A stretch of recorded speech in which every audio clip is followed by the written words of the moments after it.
Hey everyone, it is Ariana here with the AR Product Academy, and we are on day 3 of the Design Your Product mini course. So today we're going to talk about MVPs. And no, we're not talking about the most valuable player, but I guess it's kind of similar. So what is an MVP? You might be asking. An MVP stands for Minimum Viable Product. And basically, to sum it up, this is a fancy way to say that your product is something that consumers will want.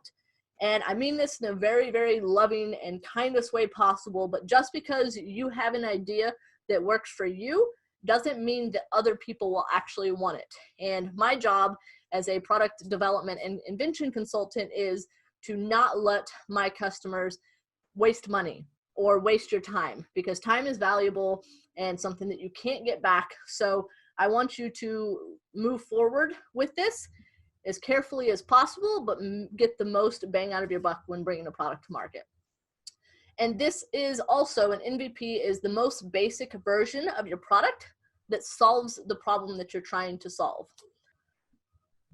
And also a bonus is, keep in mind when bringing your product to market that some features you're actually unable to cut out due to the cost of adding them in later. So what I mean by that is, when I invented my iPhone case, my manufacturer was less than 4 hours away, and we went multiple times a month or a week, depending on the time frame that we were at. And we didn't know that there was different colorants and different measurements and different things that you could add until we were there getting ready to manufacture. So one of the things was we wanted it to say patent pending and then also made in America on the inside of the case. And we actually had to pay an additional cost to do what is add the steel back, because you have to raise the steel up in the tool in order to make it to where it would show patent pending 100% made in America. So just little things like that are things that you should not wait on. You should go ahead and build into your cost and consider when figuring out your MVP. Now you need to do research. So you need to research your target market pain points. So is this something that people are actively trying to find a solution for? Again, just because you are doesn't mean that they are. And is there already product or products targeting this specific problem? Because if there is, then what are they doing differently that you're not going to be doing? Or are they doing exactly what you're wanting to do? Because if so, then maybe you can tweak your product, or maybe this isn't a product that you should bring to market. And how is yours different if there are other products out there? And then I want to end on a bonus that you can Google how many times someone has searched for something. So if you want to do that, that's a way to help save time also. And also, is your product unique? Is your product something that solves a problem in a way that no other product on the market does? I know that we've said that a few times, but you always just have to consider that before moving forward. The more research that you do, the better off you as a business owner and or the inventor are going to be able to get this product prepared and ready for market. And then problem solver. Your problem may solve a problem you have, but are there enough other people having the same problem to make it worth bringing the product to market? Don't want you to waste time and money. And you've got to find out if people want it.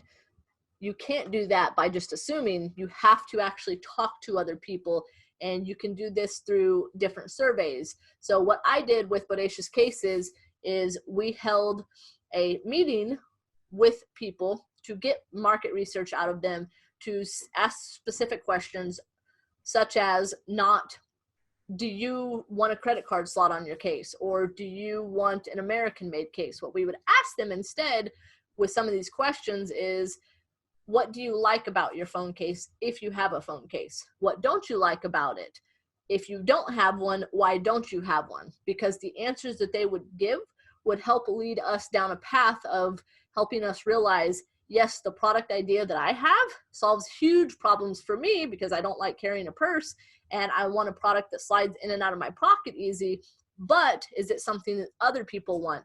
And by doing surveys and talking to people, you get that answer by asking questions in a specific certain way that don't lead them down answering what you want them to answer, but it kind of helps you get that same answer.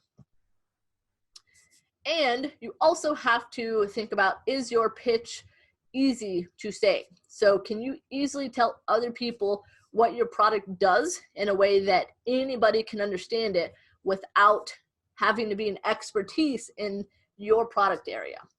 That's also very important, because if you have an idea and it's too complicated to be able to explain, and yes, of course, in your early stages, you're not going to have your pitch completely down. But for me, I have an iPhone case that is protective and durable and slides in and out of my pocket easy. That pitch didn't just happen. That took work. I knew what the product was, but what I wanted, but until we really got kind of down a few steps, we didn't really know. So your pitch isn't going to start out perfect, and that's fine. But you need to be able to explain it in a way that people the general public can understand it. And also, this is a huge thing. Like, safety is most important thing about a product. Is what you're wanting to bring to market safe for other people to use? If it solves a problem, but has maybe a 75% chance of cutting somebody's finger off, then you might want to think your redesign, or maybe not bring it to market. I don't know. But you always have to consider safety. Safety, safety, safety. So for example, with a baby product, there are certain things in place that you legally have to do and should do before bringing the product to market, as well as like a liquid. If you have a liquid product, there's certain things, not necessarily water, I'm not talking about water, but a specific other liquid products that you have to follow certain procedures and guidelines in order to be able to bring your product to market. So now, with all of that being said, do not move forward to the next day without finishing your today's handout, which is right here. So some of the things that you're going to answer are, what are the things that make your product stand out? Fill out the information here. And what problem, what problem does the product solve and why? Be as detailed as possible, print out multiple pages, and fill out more if you need to, or take up an entire page. So just enough to get the information down while it's fresh in your mind while you're doing this. What research shows people want your product? Fill all of that in, and then create a pitch in 3 lines. So again, for me, my product is thin and sleek. It slides in and out of my pocket easily, and it's protective. That will fit on 3 lines. What are the safety guidelines for your product's industry? So depending on what product idea you have will depend on what guidelines you have. And that's going to take a lot of different types of research and knowledge to be able to do, because you do not want to get in trouble while you have a product on the market. You always want to get everything figured out ahead of time. That is all for day 3. I will see you tomorrow for day 4, and I hope you have a bodacious evening. Thanks.